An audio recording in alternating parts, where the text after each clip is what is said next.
Assalamualaikum warahmatullahi wabarakatuh. Halo, perkenalkan nama saya Afri Dwi Tami, NIM K712009 dari kelas 4A. Di sini saya akan menjelaskan sedikit tentang teorema Pythagoras. Teman-teman, apakah kalian pernah mendengar kata Pythagoras? Pythagoras merupakan seorang matematikawan dan filsuf Yunani yang dikenal sebagai bapak bilangan. Salah satu peninggalannya yang paling bersejarah yaitu teorema Pythagoras. Nah, dalam pembelajaran kali ini kita akan belajar sama-sama mengenai teorema Pythagoras. Apa sih teorema Pythagoras itu? Seperti apa ya cara menghitungnya? Nah, langsung saja simak pembahasannya berikut ini. Teorema Pythagoras menjelaskan hubungan panjang sisi pada segitiga siku-siku. Oleh karena itu, teorema Pythagoras ini hanya berlaku pada segitiga siku-siku saja. Kamu tahu kan segitiga siku-siku itu seperti apa? Cara mengenali segitiga siku-siku itu gampang kok. Salah satu cirinya adalah besar sudut sikunya ada yang 90 derajat. Nah, sekarang coba deh kamu lihat gambar segitiga siku-siku di bawah ini. Misalkan ada segitiga siku-siku ABC seperti pada gambar di atas. Sisi pada segitiga tersebut dinamai sesuai dengan sudut di depannya. Jadi, kalau sisi dari titik A ke B bisa dinamai dengan C karena sudut di depan sisi tersebut adalah sudut C. Hal yang harus kamu ingat, penamaan nama sisi itu harus pakai huruf kecil ya. Kemudian, sisi A dan B merupakan sisi tegak pada segitiga siku-siku.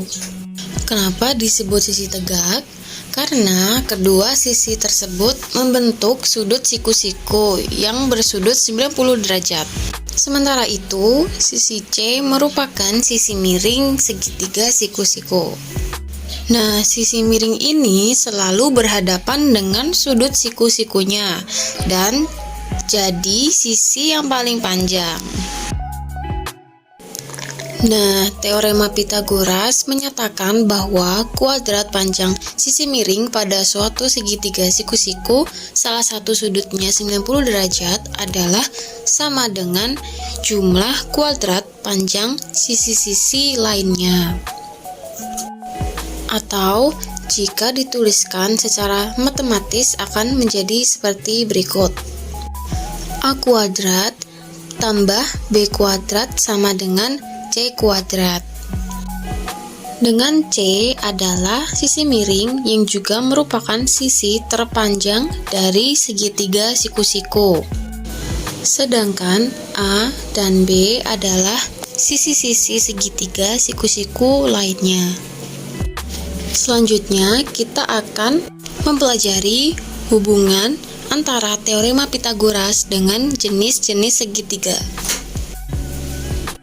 Nah, misalkan kita punya sebuah segitiga dengan A, B, dan C merupakan sisi-sisi segitiga tersebut. Maka, sisi A, B, dan C dapat membentuk segitiga dengan 3 kemungkinan. Di antaranya, jika A kuadrat ditambah B kuadrat sama dengan C kuadrat, maka segitiga tersebut merupakan segitiga siku-siku. Jika A kuadrat ditambah B kuadrat lebih besar dari C kuadrat, maka segitiga tersebut bukan segitiga siku-siku, tetapi segitiga tumpul. Jika A kuadrat ditambah B kuadrat lebih kecil dari C kuadrat, maka segitiga tersebut bukan segitiga siku-siku, tetapi segitiga lancip. Jadi, dengan menggunakan teorema Pythagoras, kita juga dapat menentukan apakah ketiga barisan bilangan dapat membentuk segitiga siku-siku atau tidak. Nah, untuk mendalami materi yang telah disampaikan tadi, mari kita coba kerjakan contoh soal teorema Pythagoras berikut ini. Yang pertama, terdapat segitiga PQR, siku-siku di Q. Jika diketahui panjang sisi PQ sama dengan 5 cm dan QR sama dengan 12 cm, maka panjang sisi PR adalah... Nah, sesuai dengan rumus A kuadrat ditambah B kuadrat sama dengan C kuadrat, maka kita masukkan yang diketahui dalam soal ke rumus tersebut. Maka persamaan yang diperoleh yaitu PQ kuadrat ditambah QR kuadrat sama dengan PR kuadrat. Diketahui dalam soal PQ sama dengan 5, QR sama dengan 12, dan PR ditanyakan. Maka kita masukkan dalam persamaan yang sudah ada. Jadi 5 kuadrat ditambah 12 kuadrat sama dengan PR kuadrat.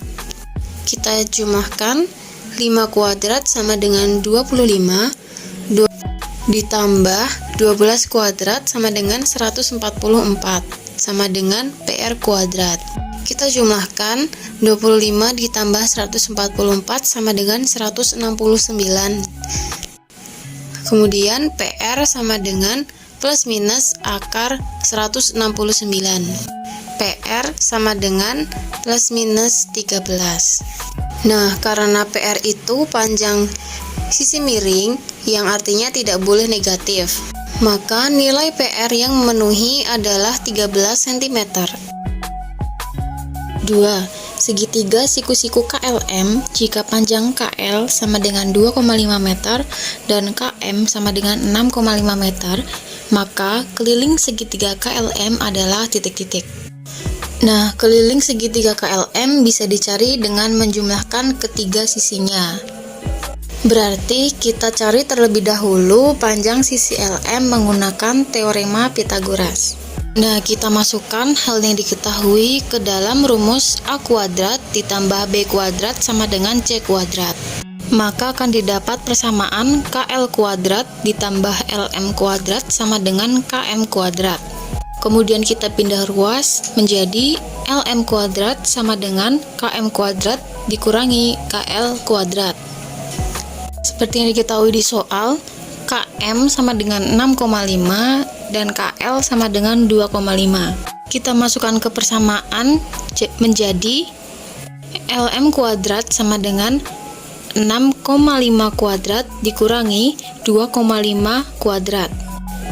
Kita jumlah menjadi LM kuadrat sama dengan 6,5 kuadrat sama dengan 42,25 dikurangi 2,5 kuadrat sama dengan 6,25. Kita kurangkan menjadi LM kuadrat sama dengan 36. LM sama dengan plus minus akar 36 sama dengan LM sama dengan plus minus 6. Karena panjang sisi tidak mungkin negatif, jadi panjang sisi LM sama dengan 6 meter. Sehingga keliling segitiga KLM adalah KL ditambah LM ditambah KM sama dengan 2,5 ditambah 6 ditambah 6,5. Keliling segitiga KLM sama dengan 15 meter. Setelah memahami isi dari teorema Pythagoras, selanjutnya kita akan membahas tentang triple Pythagoras. Nah, triple Pythagoras adalah pasangan tiga bilangan asli yang memenuhi teorema Pythagoras. Contohnya 3, 4, dan 5, 5, 12, dan 13, 7, 24, dan 25, 8, 15, dan 17, 9, 40, dan 41, dan berlaku kelipatannya. Triple Pythagoras ini bisa membantu kita untuk menentukan mana kumpulan bilangan yang termasuk segitiga siku-siku dengan cara yang lebih cepat. Nah, supaya tidak bingung, mari kita simak contoh soal berikut ini. Misalnya, diketahui segitiga dengan panjang sisi-sisinya yaitu 6, 8, dan 10. Nah, Menurut kamu, apakah ketiga sisi tersebut merupakan tripel Pythagoras? Jawabannya iya, karena 6, 8, dan 10 merupakan kelipatan dari 3, 4, dan 5. Alhasil, segitiga tersebut pasti merupakan segitiga siku-siku. Sekian materi yang dapat saya sampaikan. Kurang lebihnya mohon maaf. Wassalamualaikum warahmatullahi wabarakatuh.